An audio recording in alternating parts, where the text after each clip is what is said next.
if I could move on quickly to the question of Iran. Iran has an influence in Iraq, and anybody who denies that obviously is not looking reality in the face. However, I think Iran's role in Iraq is highly exaggerated. It's exaggerated on two fronts. One is how much Iran can effectively influence the situation in Iraq, and secondly, what sort of forces are cooperating with Iran. The most important of these forces is Hakim's Badr forces, who were originally trained in Iran, financed by the Iranian government, are obviously the closest of links with Iranian government. My contention is that this particular force has not lost its links with Iran, but we have to recognize two issues here.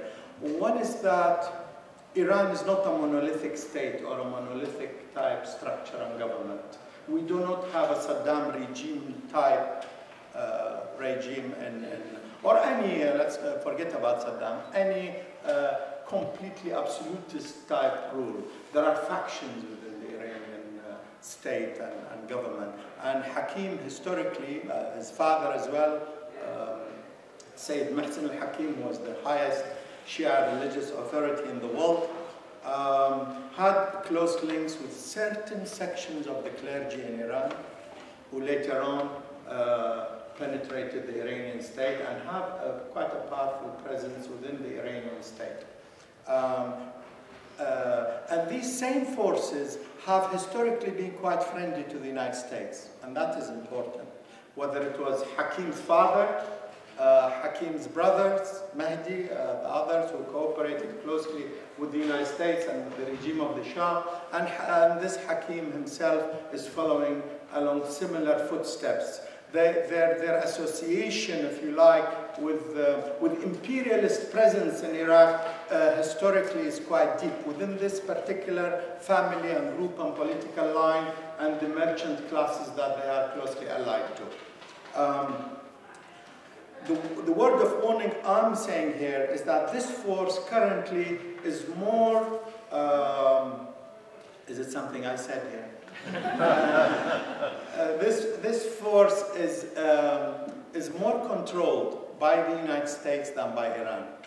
The moment they cross those borders from Iran, their presence in Iraq has been conditional upon United States approval.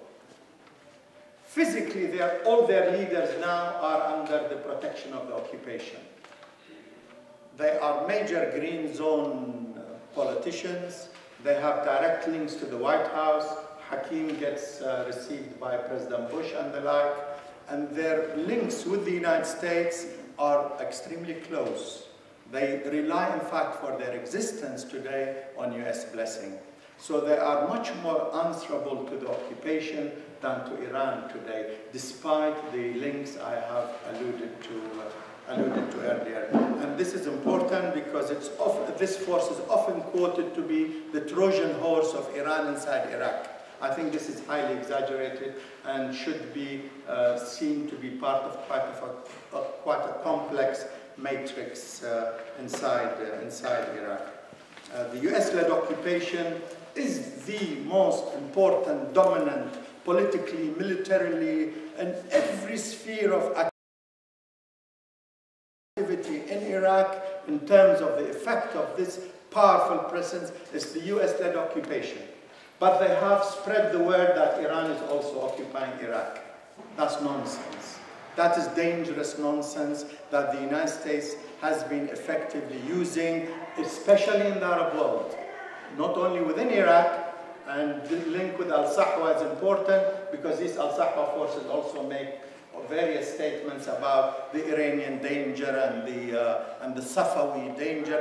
They use all sorts of code words about the Shia in Iraq, about Iran, and so on. This elevation of Iran into some sort of an enemy, and some factions which claim to be anti-occupation elevate Iran to be enemy number one.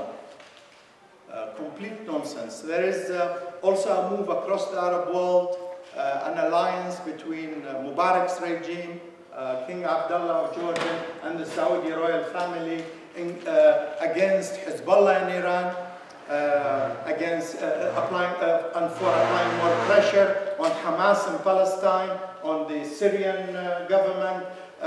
There's a broad pro-US alliance which has been pumping racist propaganda against the Iranian people and against Hezbollah activities in Lebanon, all in preparation just in case of the United States deciding to attack Iran.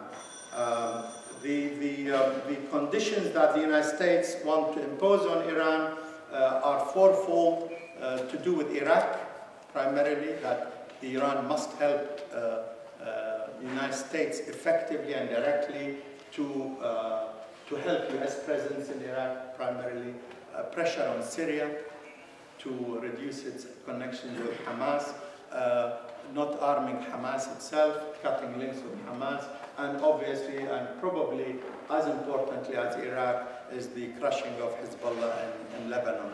These are political dynamics in the region which are quite important, and the United States is applying pressure on Iran in return for U.S. blessing and stopping Israel from attacking Iran or a direct U.S. attack. They have to cooperate on these fronts. Quite a complex situation. Maybe in discussion we can refer to.